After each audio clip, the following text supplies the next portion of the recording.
everybody hear me okay? Yeah? Okay. Awesome. Well, thank you, everybody who's here, and as well as everybody that is watching online. We have a really great panel, I think. We've got three fantastic industry leaders within the space that is known as Global World Soccer. And so I think we're going to basically set it up where we'll have about 30 minutes of open dialogue, and then we'll have the last 15 minutes be set aside for some Q&A time for you guys to ask any questions. So first, I'd like to introduce Martina Bozic. Did I say that correctly? Bozic, yes. Bozic, okay. My Croatian's not so good. Hall of Fame inductee, you guys. Can we give it up for Martina? Martina has her master's here from Full Sail Entertainment Business. She is a VP for Football Partnership at SPORTFIVE in Manhattan. She also served as Director of Brand Alliances for the MLS, Major League Soccer League office, and also served as Director of Global Sales for IMG Academy. So that is Martina's background. Over here we have Jen Lastik. She is the recently promoted, congratulations, Jen, Chief Operating Officer at Greater Orlando Sports Commission. She also served as Senior VP of Events at the Sports Commission, a 2021 Orlando Business Journal, Women Who Mean Business honoree, and also has your sport management master's at West Virginia University. So welcome, Jen.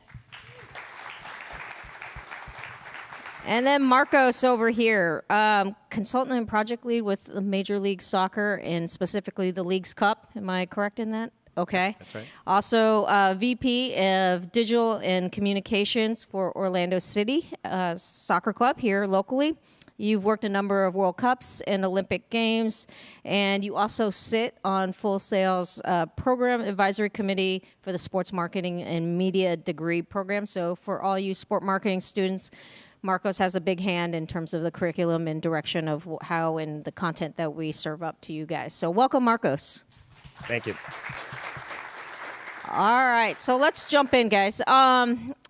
Martina, you obviously have a very international background, and I know you were talking backstage a little bit about a personal story that led you to the love of football, or here in North America, we call it soccer. But if you would share with us that story, that personal story, and kind of your journey as to kind of how you have gotten to where you are today. Absolutely. Hi, everyone. For me, you know, I think everything starts with the dream. And my dream started when I was 8 years old. I grew up in Munich, Germany, to Croatian parents. And growing up, you know, people didn't know how to pronounce my name. They haven't really heard of Croatia. But everything changed with the '98 World Cup. And, you know, suddenly billions of people were watching. Croatia made history and came in third place. And suddenly the whole world knew of Croatia. And just, you know, the emotions as a child to experience the celebration, the joy, the country coming together, the magic, I knew right then and there I wanted to be part of it. And just understanding the power of sport, right, that it can unite cultures, it can bring people together and really put a country on the map. So that was my why, the World Cup in '98. And that really drove everything that followed afterwards. In Europe, I couldn't see a clear career path in the entertainment business. That's why I came to Full Sail University. And I spent about 8 years at IMG Academy across 9 different sports. But seeing the growth of the game in North America, I just knew I had to go deep into football. And that's when I moved to New York City about 3 years ago. I joined Major League Soccer. I was part of the team when we brought Messi, the GOAT, over, and it was such a historic moment in football.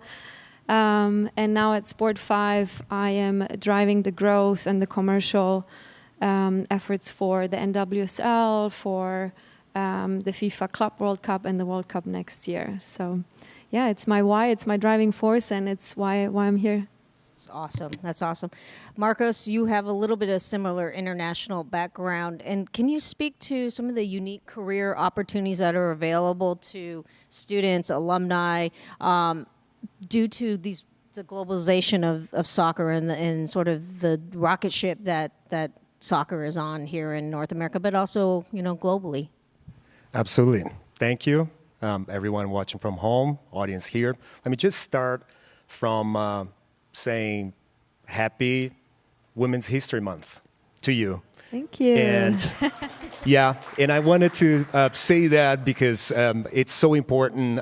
And at this moment in time, looking at this panel, and for you guys here and at home, we need more women in professional sports industry. We just need your perspective, your leadership. We need your skills, your attention to detail. We need more women involved. So come along, let's do this together. I'm happy we have this panel, and you just heard to Martina's story, and it's very inspirational. So the sport of soccer, I think, brings a lot of opportunities for being this global cultural manifestation, right? Just like Martina mentioned, and it's always so hard to play Croatia. They're very good at it. Very, very happy team playing soccer too. The perspective is, if you are back home, there are opportunities that are generated by a World Cup event. If you're back there, let me give you an example. For the media that receives accreditation to cover the World Cup. So let's talk 2026. The expectation is for somewhere around 12,000 media members to cover the 2026 World Cup in the 3 countries, right? The United States, Canada, and Mexico. From those, like 5,000 are rights holders. So you have to work for a big company that has enough money to buy the rights and be there. And many opportunities that are available there for professionals that are working at that level, right? Professionals that are going to understand what a broadcast is, and, you know, particular roles from the audio to the video to, you know, editorial, you know, from the cable girl or guy all the way to the director and producer. It's very specialized. Now, we're talking 5,000 out of 12,000. The other ones are not rights holders. They're known rights holders. So they're people from all over the world that have the opportunity to cover the World Cup. That's where the money is, right? Your sponsors want to get involved with something so special that attracts so much attention. And so you can be a media member, you can be a content creator from anywhere in the world. You may have an opportunity to show up and create content on your own, or, you know, work for a smaller media company, and you can specialize in multiple things. And then there are multiple other opportunities in the marketing area, like sponsorship activation, for instance. You know, someone needs to do the job, right? You can have people that are highly specialized people in how to activate it, but people need to be there. You know, students and graduates need to be there to start from the very beginning, you know, volunteering, for instance, for an event like the 2025 Club World Cup that's going to happen in your backyard here in Orlando and across the country, or for the World Cup itself. We can talk a lot more about those opportunities with this fantastic panel for sure. Thank you, Marcos. So that leads me really well into kind of talking about Jen's role with the Greater Orlando Sports Commission. I know Orlando, we didn't get the bid to be a host city for the 2026 World Cup, but you know, I think the students would really welcome your perspective on what that bidding process looks like, how it impacts Orlando as a local community. You said it was a 5-year process. So guys, this wasn't just something that they threw together in 1 year, right, and submitted it to FIFA. So Jen, walk us through sort of high level what that bidding process looked like. Yeah, thank you. As she mentioned, it was a 5-year bid process. Mayor Dyer received a letter in July of 2017 to see if Orlando would bid as a host city. And then the city announcement wasn't until June of 2022. So it was a very collaborative experience. We had an organizing committee of over 450 community leaders that helped work on the bid. I would say the main items of the bid were you had to sign all of the agreements before you even were selected as a host city. So there was a host city agreement, there was a venue agreement, hotel agreements, airport agreement, and training site agreements. And I think that was like 500 pages of agreements just on all of those that we had to go through. We had to, you know, I'm not sure if you know, but every host city, you have to widen the field. So getting engineers together, having those meetings with FIFA, making those planned. You have to submit those plans. Another big factor was also funding. You know, our government partners with Orange County and the City of Orlando provided us $1 million just to support the bid. That's not winning the event. It cost over $1 million just to participate in the bid. And that was in the middle of COVID, so the bid process wasn't supposed to be 5 years. It actually got delayed because of COVID, so it even costs more, where we had to hire those engineers. We had consultants in soccer telling us and informing us different items that we had to specialize in. We hired international media to help plant stories 1 to 2 times a month throughout the whole 5-year bid process. So Orlando kept hitting the media market just to keep to keep FIFA seeing us. So it's a very intense and very detailed collaborative bid process. And we did not win. However, I've been with the Sports Commission for almost 20 years. The community and how we came together to rally around that has able to help us bring more events to town. So last year we hosted the Olympic marathon trials. We're now bidding on World Rugby for 31 and 33, maybe some other, hosting Club World Cup. So it did put us on the map more internationally and to recruit more marquee events. And guys, this is volunteer internship opportunities. When more events come to Orlando, these are more opportunities for you to get involved, get some real world experience. So, talk to Jen after the panel discussion. Martina, I would love to kind of have you dive into, you've sat in the shoes of these students here, right? And you've probably felt a little bit of the nervousness as you become closer to graduation. What are some skill sets that you can maybe impart in terms of knowledge to the students about what they should be preparing for and what they should be honing in on as they get ready to step into, whether it's pursuing a master's or getting involved in the workforce? Yeah, good question. I think that next step in your journey, I call it you're going to turn pro, right? You will enter the next league. You have to level up. You're going to be surrounded in a very competitive environment by professionals who've been doing this for 10, 20, 30 years. So it's important to develop that mindset of staying a student for life. Your student identity is ending. You've been a student for 15 years. You had your teacher, you had your classes, you had your courses, your complete environment of the university. But soon, all of that is gone, and you have to deliver. There's a test every day. The pressure is on. So what you need to focus on is how do you build, who will be your new teachers? What is going to be your new coursework, right? You need to continue to stay a student. You need to continue to evolve, to learn, to grow, to constantly keep on pushing and getting better. And that's my number one advice. It's, your student life is ending, but stay a student for life. That's great advice. Marcos, you mentioned to me that you've worked World Cup games, but you've also worked Olympic games. Can you maybe speak to, or are there differences between, they're both major global events, but are they different in the approach of how you look at it from a digital and communications perspective, or is it one and the same? No, I think there are several differences. The main one being the World Cup happens in multiple host cities. In this case, in the United States, Canada, and Mexico, we're talking 16 hubs, right? The Olympic Games, on the other hand, that we just had the Paris 2024 Olympic Games. That's one location. Obviously, you have satellite locations because you have so many sports going on. But that's a major difference. I will tell you that in terms of reach and engagement in business, the World Cup is bigger than the Olympic Games in many aspects. The revenue aspect, for instance, the World Cup with 32 national teams now, we're talking 48 for the World Cup in these 3 countries in 2026.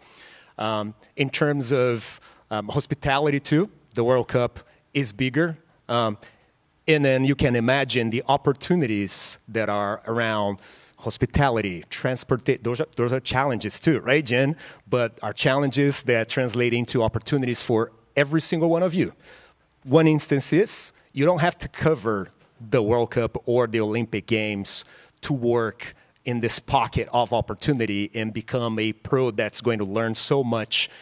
You can work, for example, for a hospitality company in that business, and you're going to have to activate some World Cup good stuff there too.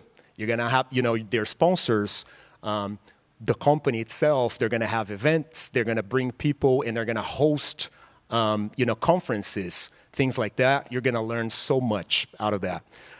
Now, another difference between the Olympic Games and the World Cup is, I think, tied to the fact that on the competitive side of things, those are completely different events, not only because of the sports that are played, and soccer is part of the Olympic Games, but that's a different conversation, an interesting one. In the world of soccer, you don't have to win a medal to be proud of your team. What happens there is a local guy, Pedro Galese, goalkeeper for Orlando City Soccer Club. He is a legend in Peru because he helped qualify Peru for the World Cup after 36 years. He didn't win a game at the World Cup to become a legend. He didn't win the World Cup to become a legend. He's a complete legend. So I think what happens there is the sense of belonging and the pride that is behind the game of soccer is different from the Olympic Games. If you win the Olympic Games, we have plenty of Americans here. We win a lot of medals, right? Then that's a big deal. If you don't get a medal and you made to the second round or the third round, that may be a huge deal.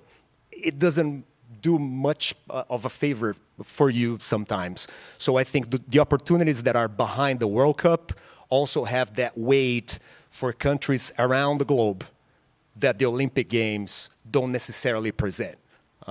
That's, in a nutshell, I think, some of the differences. All right. Thank you, Marcos. Jen, I wanted to piggyback off of what you were saying with the bidding process. So while the bidding process is really extensive, what's the benefit for a local host? Why did Orlando want to jump in? And obviously it's very expensive to even make the bid, but what are the benefits if we had won the opportunity to be a host city in the 2026 World Cup? Yeah. So first is economic impact. It was estimated that if Orlando won, we would generate around 600 to 800 million for hosting the matches. Also from the hotel side, FIFA already put a block on 40,000 rooms for that year, and that was out without fans. So just think of how much that's giving back to the economy on just the rooms. The media exposure, as I mentioned, it really helped. Even the bid, and us not winning the bid, just being in the bid process, helped really confirm that Orlando is a top sports destination. Last year, Orlando won the best city to host sporting events by the Sports Business Journal. And I think a lot of that really did start during that bid process, and again, help us land a lot of marquee events after the fact. And I think I was saying backstage, when FIFA came on their site visit, it was a 12-hour site visit.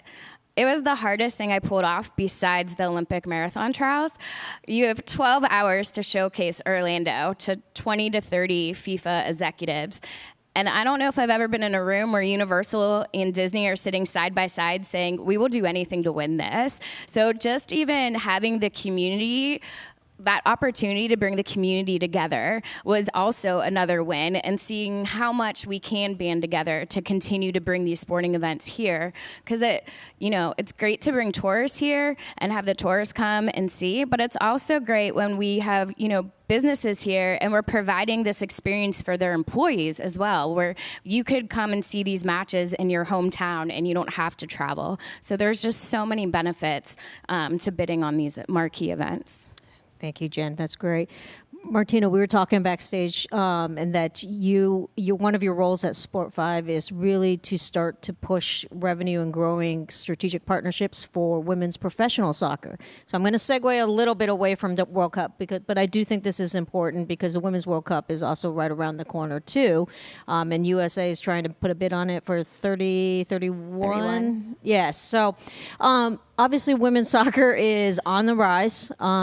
Professionally, domestically, as well as internationally speaking. Can you speak to what you're day-to-day responsibilities are at Sport5 in terms of trying to grow the sport as well as drive revenue for it.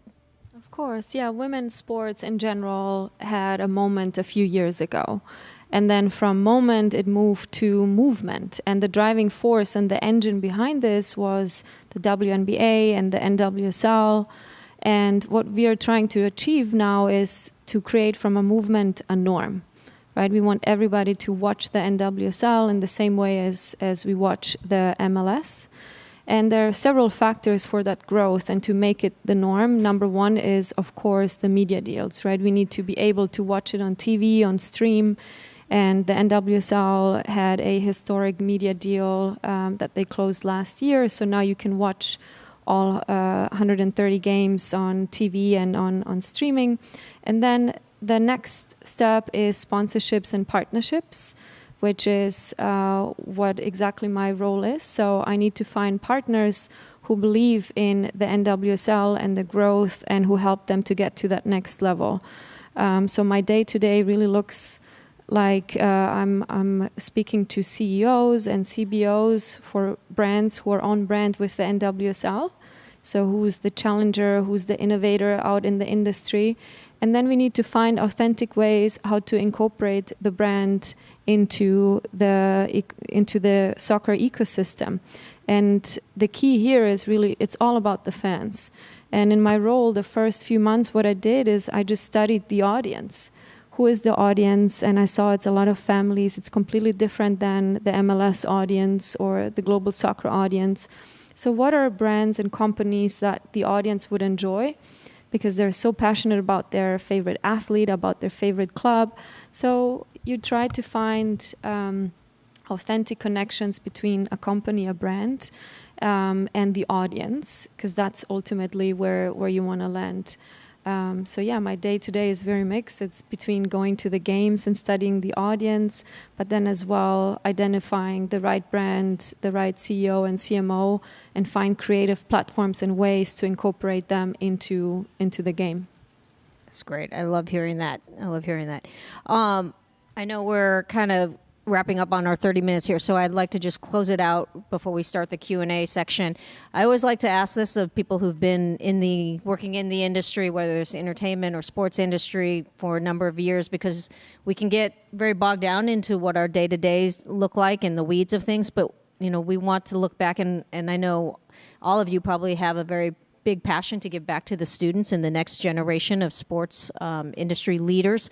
If you, Marcos, I'll start with you. If you sitting here could give advice back to your 20-year-old something self, what would you tell that little Marcos, right, wow, as he prepares to enter into the sports industry or the entertainment game business industry? Yeah, a lot. I would tell him a lot. Well, you have to go through what you have to go through, and you have to learn what you have to learn. Now, I'll tell you that if 20-year-old Marcos was from this current generation, exposed to so many things and, content everywhere, the first thing I would say, don't get me wrong, would be put that phone down when we're having meetings. Let's have meetings. And I'll tell you why. I think your work ethic at this moment in time, your capacity to soak it all in quickly, because you're going to wear so many hats from the beginning. You're going to wear so many hats in the sports industry. And the sports industry is not going to give you enough time to catch up. It's on the go.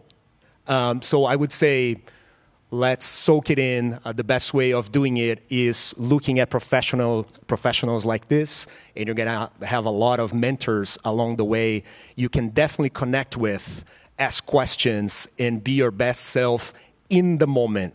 That's how you're going to grow in this very competitive industry, and it's very narrow. Thank you, Marcos. I would say not only put your phone down in meetings, but in class too, right? All right, Jen, what advice would you give your 20-year-old self?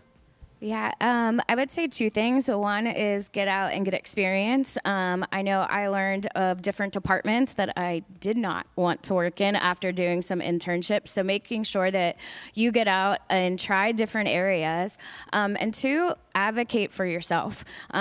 You will have to spend a lot of long hours, a lot of long days to get that experience. And then as you work through the chain of command, making sure that you're advocating for yourself. And I'm also a big component of having kind of your own hype squad. So make sure you guys all stay connected. You don't know who you work with from year 5 to year 10, and just advocating for each other.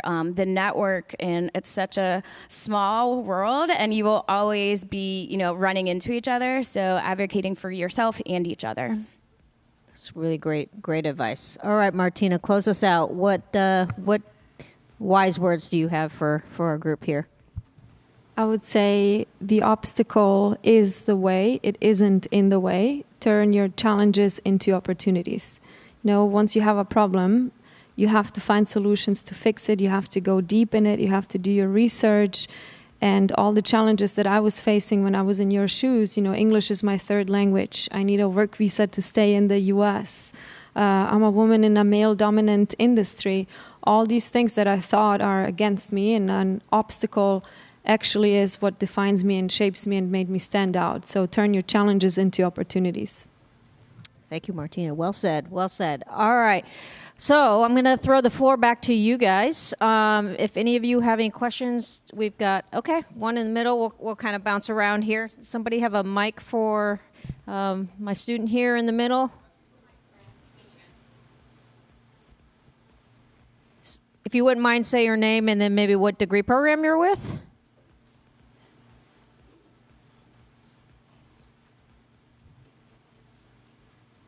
Hello. Thank you guys so much for your time. My name is Wahab. I'm in music business, but I'm here for the love of the game. I'm a very big soccer enthusiast, football, sorry. My question is, since in 2022, we had the Copa America final, and at least from our perspective, the viewer's perspective, it was kind of a logistical, let's say, mishap. It was very difficult. A lot of troubles happened. The World Cup is 10 times bigger than any sporting event in the world. What have we done to kind of mitigate or kind of fix that issues that happened there? Which one of you want to take that one on? I can. Okay, Marcos, go for it. I can give it a stab. That's a hard one. So, no, let me tell you that. That's a great question. Thank you for that. That's exactly what we're talking about. The answer is in you, because you are the local people putting those events together, making it happen. So let me tell you this. FIFA is now hiring for a Club World Cup that's going to happen in the summer, short time frame, right? But those same people are then going to work the 2026 World Cup. That's you. They're not going to Croatia or Brazil. I just said, you guys, you beat us so bad in the World Cup. So, yeah, anyways. So they're not going, anywhere to bring that expertise to the United States. They're bringing leaders that are going to teach you the basics, and then you run and do it. So Copa America was hard. It was really difficult. I think they didn't expect the passion behind the whole thing. And that's what drove the craziness. It was really people, getting behind their teams and mad that they lost and kind of thing. Now, we go, just like I said, we go and we learn what we got to learn. And then now you know what to expect a lot better for 2025 than you did in 24 and so forth. So the answer is really in you. Obviously, authorities and everyone involved, there are measures, behind all that. We just had an executive order signed by the president designating a lot of dollars towards safety and security, for instance. So that's going to help boost the whole thing. We're going to bring people from all places and boost that. But local people are going to be hired to actually put that in place. Martina, did you have anything you wanted to add? Absolutely. That's exactly what I wanted to say. You have to learn from your mistakes. I was actually at Copa America and experienced it myself. I don't think anyone was ready for the overwhelming passion that the fans have for their national team. Mm-hmm. But yeah, there's a task force behind it. We've learned from our mistakes, and it was a good prep for what's to come. All right, perfect. Thank you very much. Great question. Thank you. We'll go over here. Hi. My name's Neri. I'm a Master's of Film student here at Full Sail. I'm graduating in about 3 months. And I have a pretty specific and also unique question. I'm Cuban American, and I also really want to celebrate women in sports. And before coming into this program, I worked on the Women's World Cup as in a low-level position in a company called Telemundo. So like PA, production coordinator, wardrobe assistant, just within like the coverage in their studio, right? So I wasn't at the games. And then I also worked at the Tokyo one, which actually happened in 2021, but it was supposed to happen in 2020, that whole fiasco. Again, low-level positions. But I'm curious, so you said there's 5,000 positions available in those in those like bigger media conglomerate companies, but then you said there's 12,000 total, which leaves 7,000 in other areas. I'm so curious because I have an idea. I want to create I want to follow these women across these three, Mexico, Canada, and U.S. I want to do some type of documentary or even narrative, just like following these inspiring women. And how can I pitch that to a company and have them believe in me as a producer? Or how can I work alongside these companies to be able to work on a more, I guess you would call it independent? I don't know. I don't know if that's a clear enough of a question. If you need more clarification, you can let me know. Yeah, that's a great question. Telemundo is a rights holder for 2026 too, alongside Fox, so many other companies around the world. So first thing you need to know is film cameras, cinematic cameras, were a very nice introduction to the scope of cameras of a World Cup broadcast. And that was recent, like that camera that you see in bringing the players from the locker room through the tunnel all the way to the field. That's cinema kind of camera. Even on the field, like you see in the NFL too now, some of that. So people specializing in that stuff, they're going to be hired to do it, right?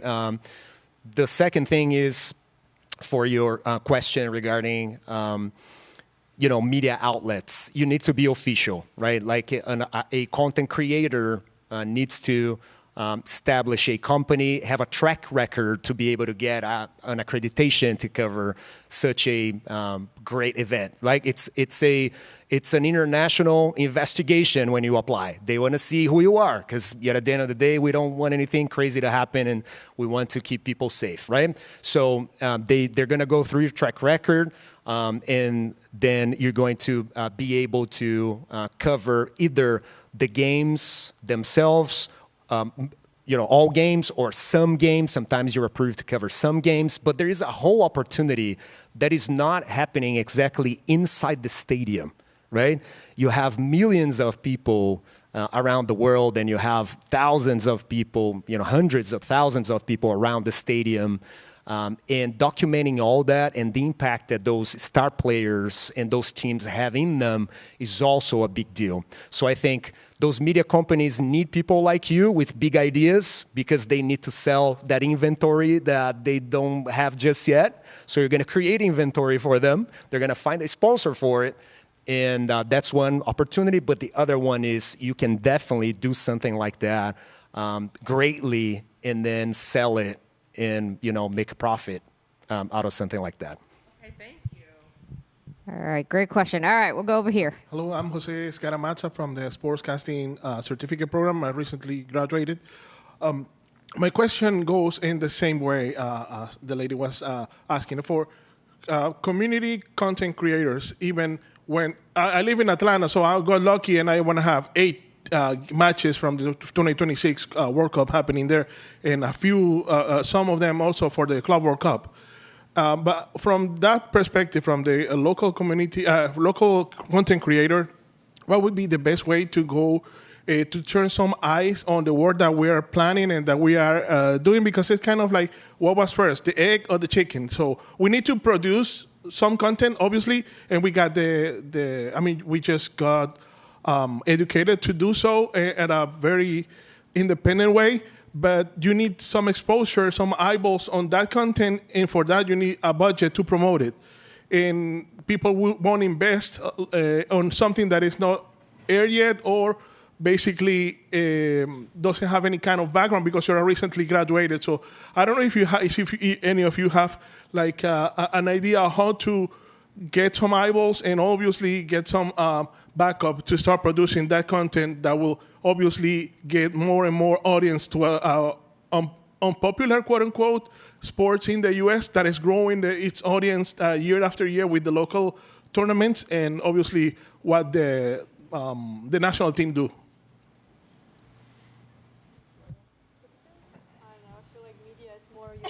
Yeah. Jose, good to see you. So Jose helped us capture Leagues Cup's Media Day at MLS Media Day in Miami not long ago. So great to see you here. Let me tell you that I think the most important opportunities are not necessarily for people that are going to be wearing a credential either for the World Cup. They're all over the place, right? So to begin with, I would say, Jose, when we think about, in general, when you think about assembling a content team, think for a second, where do we start from? Like who's hire number one on your list? If you're a media company or if you're starting your business, is it a videographer? In my world, it is a data analyst. You can become one. If you know enough of your stuff, you can navigate platforms, right? Digital platforms. If you know sports, kind of, you're studying marketing, you can become one right now. And I'm telling you that, Jose, because you need to know what people want to consume, right? So when you hear Martina and Jen speaking, they have data. And that's how they build everything around it, right? NWSL is different from MLS. Who is there? What do they want? What are they talking about now? I want to look at a dashboard and I want to understand what's happening now, right? So the first phase is to try and understand what those people that are involved with soccer want. And in the case of a World Cup, and it's happening in your in your backyard, then you need to understand what goes beyond the soccer community too. Local pride. Are we playing games in Florida? I love that we're playing games in Florida. There will be people coming to Orlando in Central Florida because of the World Cup too. Yes, what do they want? And that's how you think your content in the first place. You don't have to interview players to put out good content about the World Cup. You can be all over the place, just catering to people what they want to know. Sometimes you want to educate them about the opportunities in Central Florida that go beyond Disney and Universal. That's great content. They're coming. Or if they're not coming, they're exposed to a lot of information about the state of Florida in the United States of America. You name it, then the next thing that's going to be delivered to them by the algorithms is your content about the best places to eat. So there are many opportunities. I would say thank you so much for the answer. That enlightened me like a whole path from this point on, because obviously is what an insider from the industry could give you, and that's why we're here to get as many knowledge as we can from you, from all of you. And I would say something to summarize it is think outside the stadium, not outside the box, but outside the stadium, and that's a great advice. Thank you. Thank you, Marcos, for that advice. I see some of my former students, and we've talked about, right, art meets science, and that let the metrics and data drive your strategy. So it's nice to have reinforcement from others on that. Yeah, what I just want to add to that is numbers tell, but story sells, right? How do you tell a story that really moves someone and that unites cultures and that's universal? So always keep that in mind. Numbers tell, but story sells. Absolutely. Okay, we'll jump over here. Hi, my name is Karina Morovic. I'm from Miami, and my degree program is music business. I wanted to know what are the different reasons that some cities get selected to host in the World Cup for 2026 and some of the reasons that they don't get selected. I thought it was like a very interesting topic when I heard you talking about it in Orlando, trying to bid for it. It's a great question, and I wish all the cities knew the answer. There's a lot of, for World Cup specifically, they didn't give reasons of why one city versus another. So I know for other sports, sometimes, just to go off of soccer, like March Madness, all of these sports are very competitive. For sometimes it's like for March Madness, they usually change cities every couple years. So it will be Orlando, then Miami, then Tampa, then Orlando, so they try to spread the love. With FIFA specifically, we did not get a straight answer, but we did get, we are the only city for Club World Cup that has 2 stadiums going. So trying to still, thrive on that. But sometimes we get answers and sometimes we don't. Thank you. All right, we got one more here. Hi, I'm Ashley, and I'm in the recording arts program. And I had a question. How is the bidding process for the Club FIFA different from the World Cup? Like, is it the same process? Because I know that Orlando is hosting it this upcoming summer for the Club FIFA. I just want to know, is it different or is it similar? Great question. For World Cup, it was a lot more strict, or a lot more guidelines and details and regulations to cover. I think all the cities already submitted the bid for World Cup before Club was really announced. So FIFA was able to take all of the information that was already submitted throughout that 5-year process of what the venues could hold. We talked about transportation. Transportation was a big concern for every major city. When the World Cup is hosted in other countries, anyone with a ticket gets free public transportation. Well, the United States doesn't have the best public transportation, so figuring that out. The capacities at each stadium were already, FIFA already knew that. So I think, and also making sure, as someone's question earlier, and as he mentioned, in the planning of Club, you could tell that they're using Club 100% as a test run for 26. There's a lot of stuff for Club World Cup that we're planning for that's we're not really the World Cup, but they're doing it just to get that exposure and that experience, and even for their own staff to have that experience of planning it. So it's similar, but obviously World Cup would be held to a little, higher standard. Jen, real quick, you made me, you remind me of something. In Qatar, they spend $220 billion in infrastructure. That's not going to happen in the United States. You have the infrastructure. You have challenges, but you have the infrastructure. But that's the World Cup. For the Club World Cup, you don't have to invest all that. It's fantastic tournament, lots of good things and passion around it, but you don't have to invest that crazy money. Thank you for your question. All right, we got one more here. Hi, my name is Gabby. I'm an entertainment business major. My question is, I currently work in the sports world, and of course, as having 2 females on the panel, this is more directed towards them, but I'm open to everybody answering the question. I know with more experience comes more higher level jobs, higher paying jobs. I know it's really hard for me as someone who doesn't have a lot of experience to try to get that higher level roles, but even though I understand the field, how do you stand out when it comes to not having as much experience, but knowing that roles versus somebody who has a lot of experience? How do you stand out in the sports world for getting a job? Martina? I think it goes back to what I mentioned earlier with turning your challenges into your opportunities. I think that's the number one thing. You have a very unique perspective that you have to position in a way as to, number one, you're in sports because you have a deep passion and understanding for it. And then number 2, how do you add value? What is it unique about you? How can you, ultimately it's a business, and a business needs to drive revenue. How can you help them to drive additional revenue? Do you have new ideas? Do you have new ways, new systems of doing business? You have a unique perspective now with AI obviously going on.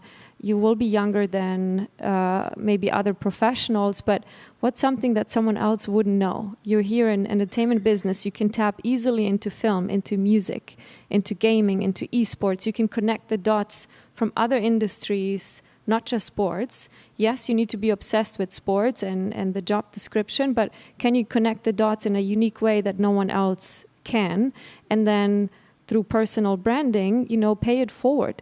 Connect. If you have the company in mind, you can find out on LinkedIn who the hiring manager is. You connect to them, you show them love, you write thoughtful comments on anything they post, so they keep you in mind. And then once the opportunity is there, success is when opportunity meets preparation. So do everything you can in order to be prepared. Jennifer? I would agree on that. I remember I've been with the Sports Commission almost 20 years, but about 10 years ago, the individual that was overseeing IT left and no one else would take it. And I do not know IT, but I took it, hired a new vendor, and then I was able to leverage that eventually to get a promotion that I took on something that no one else wanted to. So if you see an area where someone's not signing up to volunteer or signing up to help in something, take that, and that's how you could build your name. That's how you could get into the room with other individuals. Also, as she mentioned, networking. I am very well connected in the community, and I think I use that to my advantage of getting different events here, or when we have challenges with marquee events, I could pick up the phone and call someone and get it done. But that networking took a lot of time.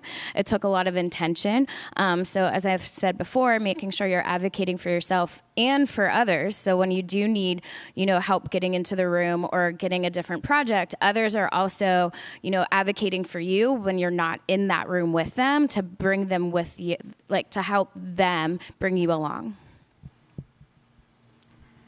Does that answer your question? Yes. Okay, great. Awesome. Some great advice up here. All right, we got one more? Yeah. Hi, everyone. My name is Gustavo Dominguez. I graduated 2021 from sportscasting, and the Club World Cup I've watched since I was a kid. I'm Brazilian, boa tarde.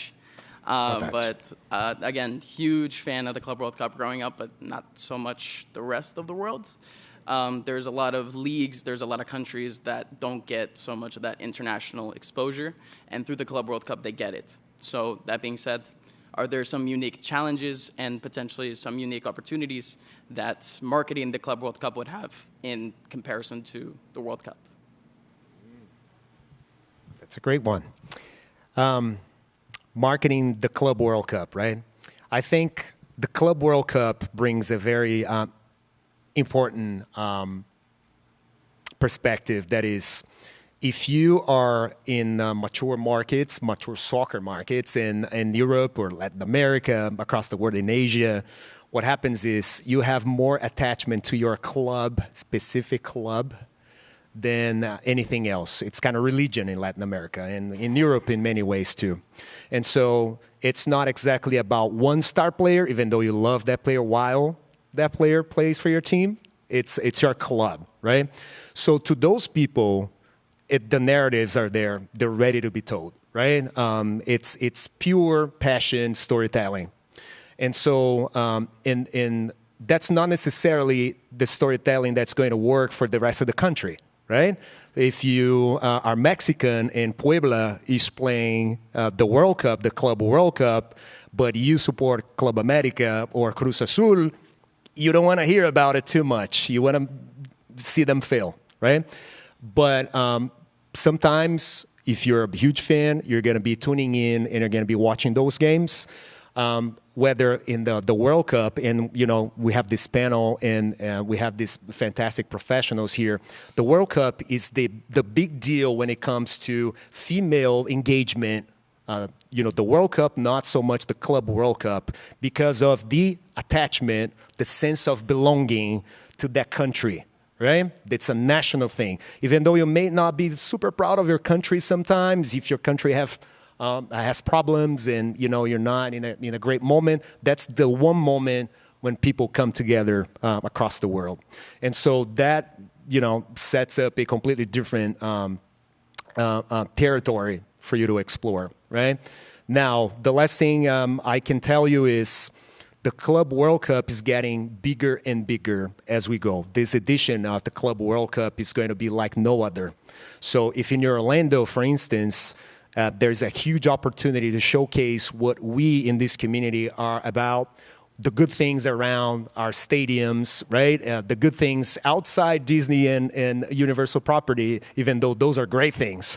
There are many opportunities out there that are similar to World Cups when it comes to showcasing, your local efforts, the good things about your community, and creating content, getting jobs and creating content as well.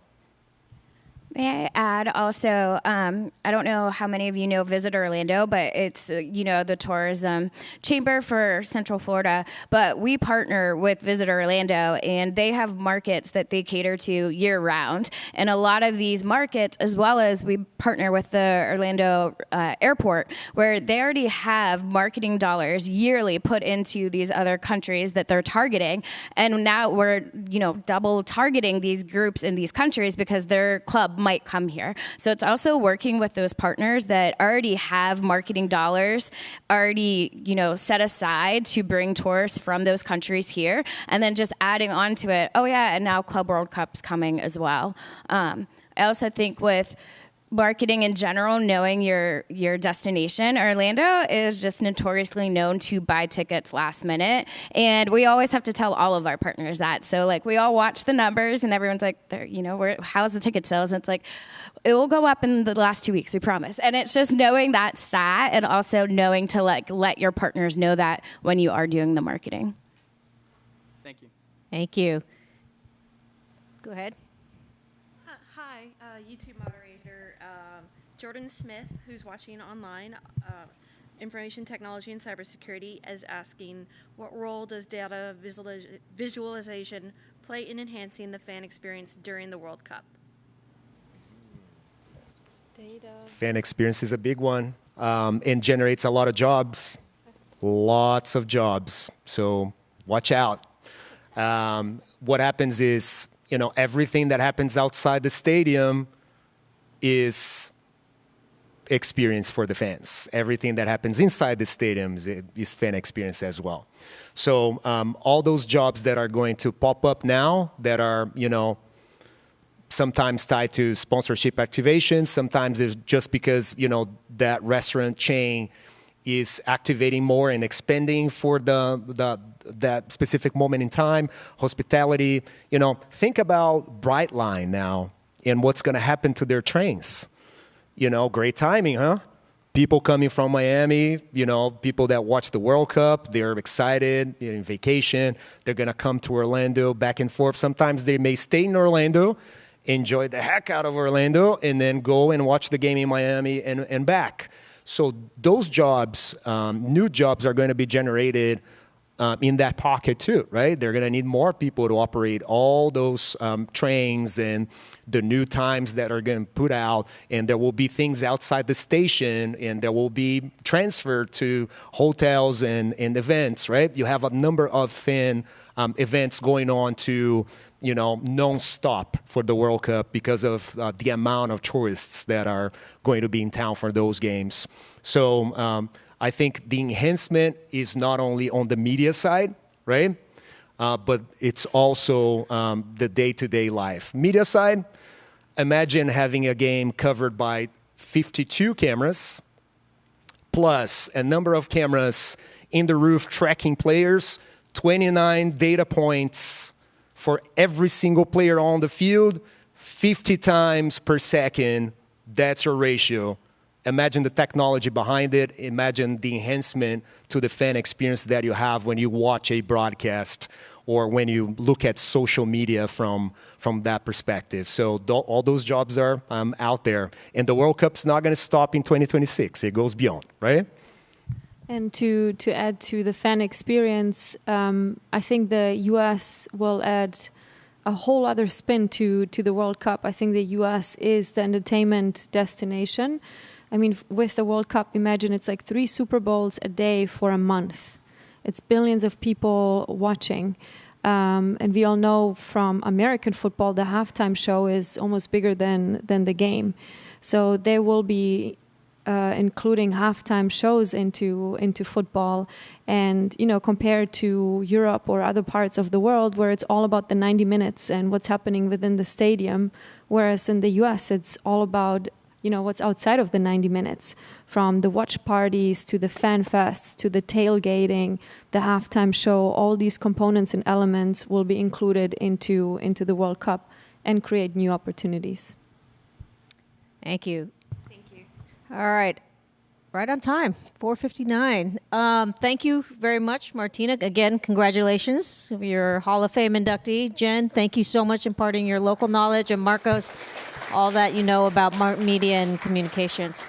So I think the key takeaway, guys, is get involved. Network and get involved. So opportunity is out there. You just need to go ahead and take advantage of it and leverage it. So thank you very much, guys. Enjoy the rest of your Hall of Fame week. Go out there and check out all the other panel discussions as well.